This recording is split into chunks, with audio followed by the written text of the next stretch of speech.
Hello everyone. Today we're going to talk about data ingestion. If you followed our second video, we talked about the data science process, and so we went over different phases in the process, including business understanding, requirement understanding. Then we moved on to the data phase, where we did some exploratory data analysis with our data. We looked to see what data is available to solve this problem. We moved on to pre-processing that data, modeling with that data, measuring the performance of our models, and we circled back and repeated the same phases a number of times. And at some point, we're happy with our model, and we move on to the deployment phase of the model. So today I want to focus on this kind of second phase, which is the data phase. This is where you get a data set and you want to start exploring that data set, see what's available for your modeling work. And in my first video, we learned how to set up a Python environment. So what I'm gonna do, I'm gonna start running my Python environment so I can actually connect to some data and do some work with that data. I'm running my PowerShell as my terminal, and so what I'm gonna do, I'll kind of move into my project folder. So we created a separate folder for a project, and if you remember, we talked about our first design principle, which was physical and virtual separation. So we physically separate our projects from other projects by creating separate folders, and even within those folders we want to virtually be separated from other Python environments, other Python packages and libraries that we might be using for different projects. And so we learned how to create and activate a virtual environment. And so what I'm gonna do, I'm going to activate my Python environment. And so VMs, inside VMs we have a scripts folder, and one of the scripts in the script folder is called the activate script, which basically activates our Python environment. So as you can see, my Python environment, virtual environment, is now showing up at the beginning of my command prompt, which basically is telling me that my environment is activated. So moving forward, if I need to install and use a Python package, I can be sure that it's going to be installed in my local environment, this specific environment, and not the system-wide environment or other environment. A second principle that I want to talk about is what I like to call the principle of consistency. And the idea is it's not just about writing code in your Python environment. You also want to make sure that your code has some structure, some design into it, to make it easier for yourself and for others to understand and follow what you're doing. And so consistency really helps to simplify things. And so one thing you'll notice I'll consistently do, and I do this for every single one of my projects, is that I know every single one of my projects is going to have some inputs, and my model is going to generate some outputs.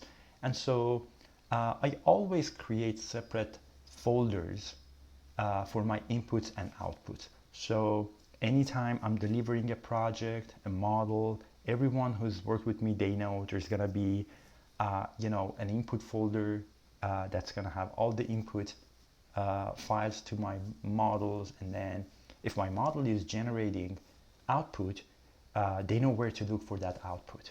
And so I'll start using patterns like that, and I'll be consistent throughout my modeling work. And that way, you always know what to expect. And in general, it's a good practice to be consistent. Consistency helps to reduce complexity. And so what I'm gonna do, I'm gonna create a folder or directory in my project folder, and I'm gonna call it input. And so I created a directory called input.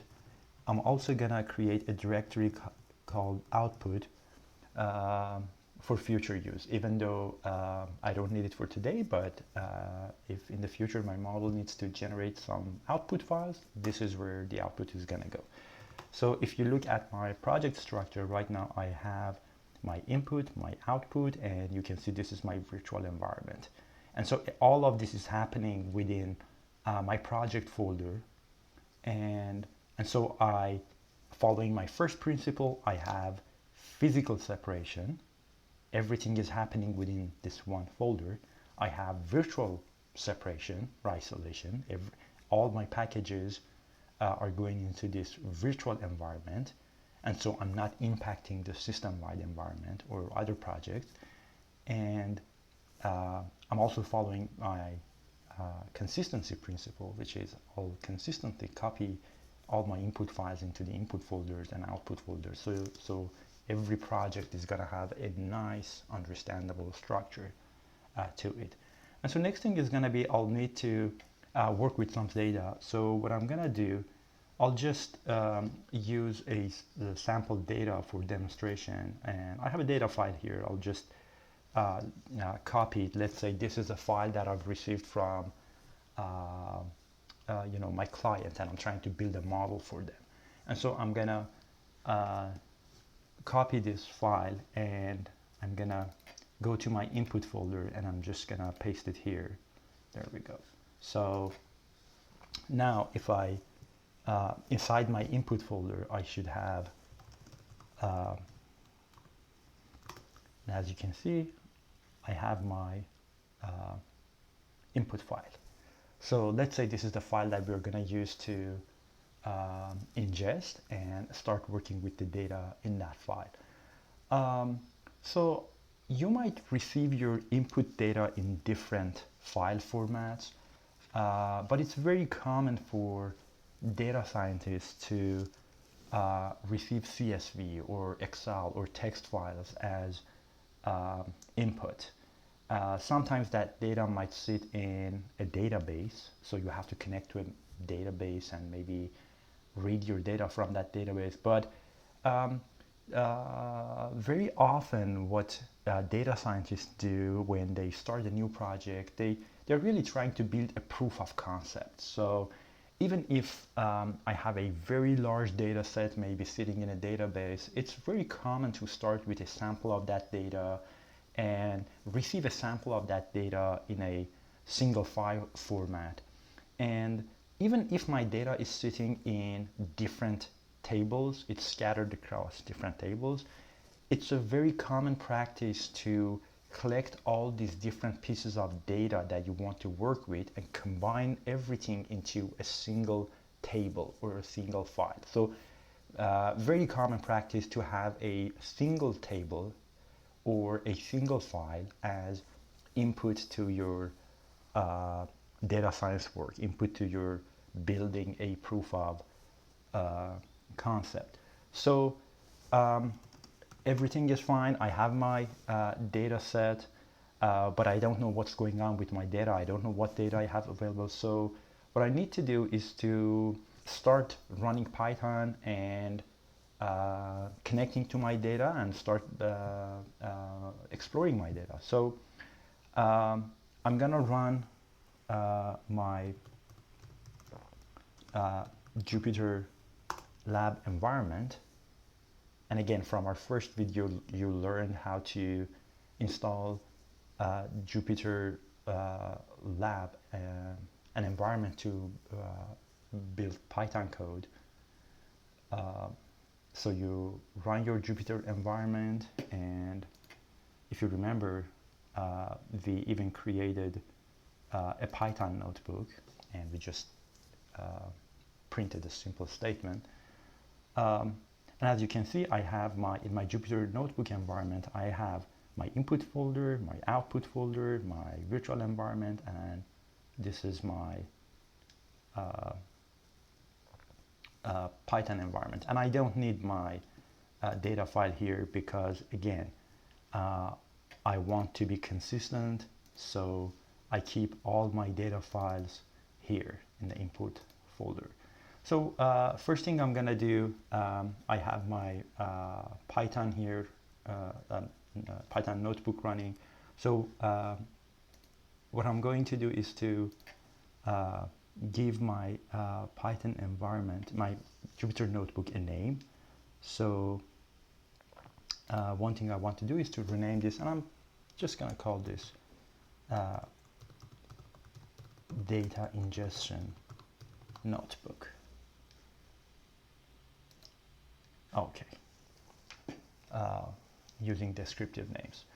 And so now we want to connect to our data set. So one thing I'm gonna do is I'm gonna start using a package to connect and read my data set. My data set is in the CSV format, and it's a public data set that I'm using, and I'll post the link to that CSV file in the comments section. But it's very common for data scientists to use pandas to connect to that single file, that single source of data, and start working with their data. So the first thing you're going to have to do is to read your data from that file into your computer's memory so you can actually start working with it. So we are trying to load that data into computer's memory in a nice data structure, and then we're going to start looking into it and working with it. So I'm going to use pandas, a very commonly used Python package for connecting to CSV or Excel type data sets. So the first thing you have to do is to import the libraries that you're going to use. That's your way of telling the system what external package you want to use for the work you are doing. And again, Python is a community-based language, and a big part of your Python program is going to be the calls that you're making to code that other people have or other communities have written. And so usually the first cell in my Python notebooks is going to be my import statements. This is where you can come and take a quick look at it, and you will know what Python packages I'm using. And so the first thing I'm gonna do is I'm gonna say import pandas as PD. I'm just gonna give it a name, and shift enter, I can run it. And as you can see, I'm getting an error message here. It says no module name pandas, and that's expected because this is a brand new environment that I just created, and I don't have anything installed in it. And so and pandas is a code developed by others, and so I'm gonna have to install it. So what I'll need to do is to go back to my PowerShell, my terminal, and I'm gonna run it. So I'm gonna go to my project folder. This is my project folder, and what I need to do is to install that package. But again, remember, you have to activate the environment, your virtual environment, before you install your packages.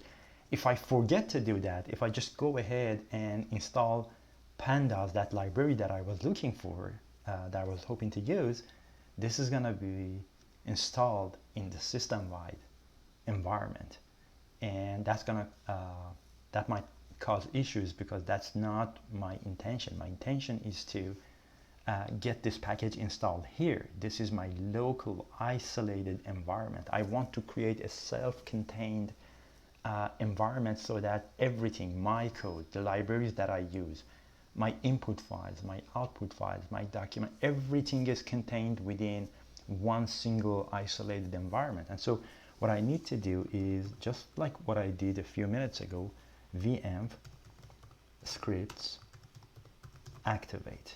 So every time I work with my project, this is what I'm gonna do. And my command prompt is changing, which is telling me now venv is my active environment. So now I can do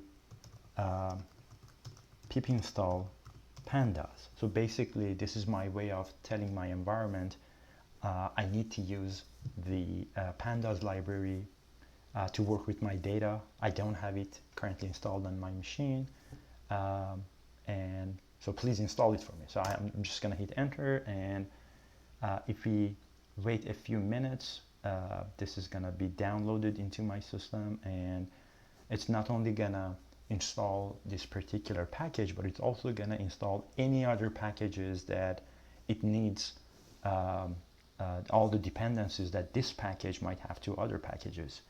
And so for example, I'm installing pandas, and pandas needs another very commonly used Python package called NumPy, and so it's going to install everything for me, not only the major package but also all the dependencies. And in a few seconds it's going to come back, and as you can see, it says successfully installed NumPy version 1.22.3 and pandas 1.4.2. so now I'm good. I am going to go back to my browser, and this time again, shift enter is going to run the cell for you. Now there you go, no error messages, so I'm good to go. I have pandas installed on my machine, and this is one of the libraries you should spend some time on and try to at least learn the basics of it. It's very common for data scientists to use this package to connect to their data, and again, because it's very common to have data in the CSV or Excel file format, especially when you are doing your proof of concept. And so what we need to do now is, now that I have this package, is to actually read the data in that file. So what I want to do is, I'm gonna say this is my data, or so I can call it my data. This is the data that I want to work with. My data is equal to this library pandas, and then my library is going to have a set of functions that I can call. So the function I'm going to call is read CSV, which means read from the CSV file.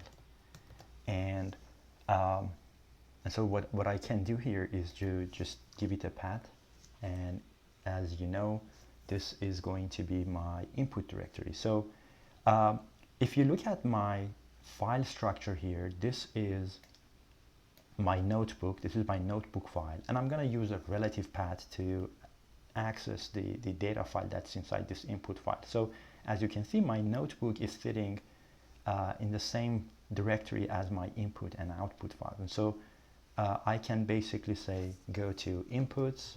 It's always going to be input. And then inside input, the file name should be wdbc.data. And again, this is a CSV file. Oftentimes you will see CSV files having a CSV extension, but it could be anything. It's really a text file.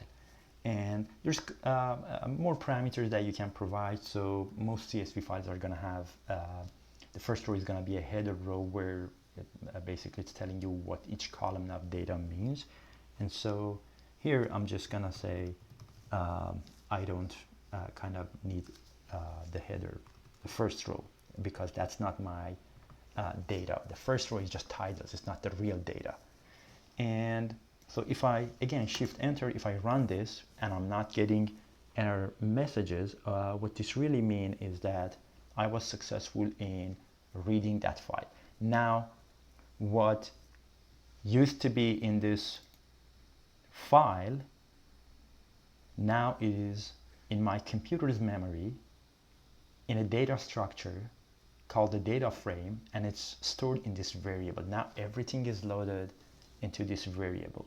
And so just to make sure that everything is fine, that we properly read that data, I'm just gonna say data. If you just type in the name of that data frame, the variable, and you run it, you can see that your data is now here. And as you can see, it's giving you some statistics. There is 569 rows and 32 columns in my data set. And as you can see, there is, it's just showing you a sample of the data. And so one thing you can do, oftentimes this is gonna be tens of thousands of rows if you have a big data set. And so really you just want to look at the first few rows just to make sense of your data. So one very convenient function that you can use to do that is data.head. So this is your data frame.head, and this is gonna just display the first few rows in your data set. And as you can see, I'm just seeing the first 5 rows of my data set and the same 32 columns. And let's take a quick look at this data and see what's in our data. So I have the index, which is a unique number for each row. And then column 0, I have a number, seems like to be an ID number or something. And then my first column, I have what seems to be a flag, and if I want to see more rows, I can basically say I need to see maybe 20 rows, or how many rows you are interested in. So as you can see, now I'm looking at more data, and as you can see, I have values of M here, and I have a value of B here. This is actually a medical data set. It's a public data set, and it's measurements that was done on patients for some tumor, and this is M stands for malignant and B stands for benign. But today we don't want to focus on the business problem and where this data is coming from. The emphasis is you have some data in the form of measurements that was done on patients, and so column 0, everyone is getting a unique ID, so we know which data point we're talking about. Everyone has a ground truth label, so this is something that was basically each person got a label, either M or B, and starting from column 2 to the end of our data set, which is column 31, index 31, 32 columns because it starts from 0, we have 30 columns of measurements. So these are floating point numbers or measurements. Our data could be anything, but I mean, just looking at our data for 5 minutes, what we learned is that, how many columns, how many rows, what are the data types for these columns and rows. And so we kind of became familiar with our data set. So, and if we wanted to do a little bit of more exploration with our data set, one thing we can do is just to get a sense of how large or small our data set is. And so one thing you can do, you can say data.shape, and this is gonna give you the shape of your data. And this is always a two-dimensional structure. It's a data frame, so it's always a table. It's in rows and columns. So if you run this,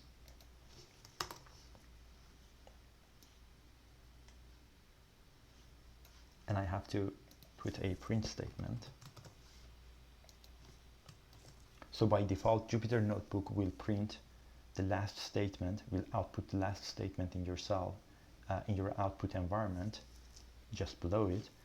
Everything else, if you want to see the results printed, you have to put it in a print statement. And so as you can see, what it's telling me is I have 569 rows, 32 columns, and this is a sample of my data. So I think I'm good. I understand what's in my data. So now the next thing you have to do is, normally I would do more exploration. I would want to see what the different data types are. I would spend some time understanding the meaning of each data set, the number of unique values in each data set, and kind of do spend a little bit of more time to become familiar with the data set. But once I feel I understand the data set, what I want to do is to now I want to get into kind of the preparation phase for modeling. So I really want to think about what is it that I want to do with that data, and kind of think about all these columns in terms of what is it that I'm going to use in my modeling process. Do I need all of this data or just a part of this data? And what's the column that I'm going to use or I can use for my data science work? Maybe my data science model is meant to do some prediction. I want to predict something about these patients. And so what is the ground truth column? Because this is training data. There is something in that data that I want to learn. I want to maybe what I want to do is to look at some of these columns and be able to predict another column. So I'm trying to learn the relationship between my data column. And so the columns that we use, the variables or columns, data columns that we use in our modeling work, we call those independent variables. And the one column that we want to predict, if this is a predictive modeling task, we call the target or dependent variable. So imagine I wanted to use everything from column 2, index 2, to index 31, which is 30 different columns. So imagine I want to use, in a hypothetical modeling process, I want to use all of these columns and see if I can accurately predict the label in column 1, index 1. So I want to map all this data for each patient into 2 unique values, M or B. So what we need to do here is to separate my data set. So now everything is sitting in one single table, but what I want to do is to separate this into 2 separate sets for modeling work. It's always a good practice to separate your data into 2 parts. The part that holds your independent variables. These are variables or data columns that you're going to use for your modeling task, and then the one single column or variable that's going to hold your target. And so and as a convention, a capital X is meant to be your independent variables. So one thing I can do, I can say this data that I have, I want to basically separate I need all rows in my data, and but everything starting from index 2 to the end of the data frame is going to be my X variable. So basically what I'm saying, I need all rows, all 569 rows, and so the first index is basically the range of rows, and by not providing any numbers, just using that colon, I'm telling the system that I need all rows. So a missing number means everything. The second parameter is, or second index is the columns. So all rows, but in terms of columns, I need everything starting from column 3 to the end of here, my last column. And so I want to use all columns. And this will exclude column 0. I don't need column 0 for now. Column 0 is just a unique ID. It's not a measurement or a value that I might want to use in my modeling process.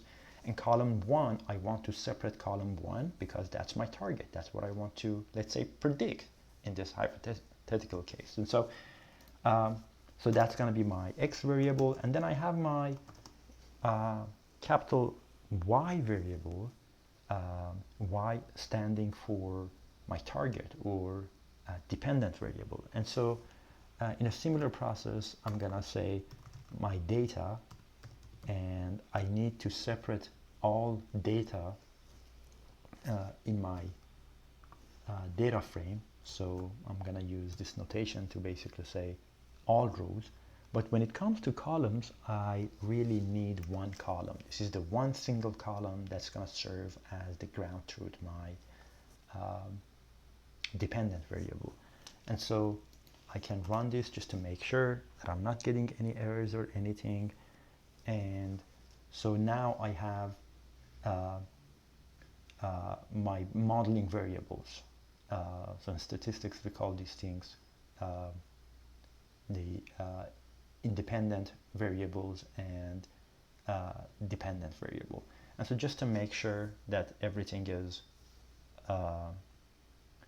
fine, I can just, again, you already know, if you just type in the name of a variable and you run that one cell, you can get all your values. So as you can see, starting from here,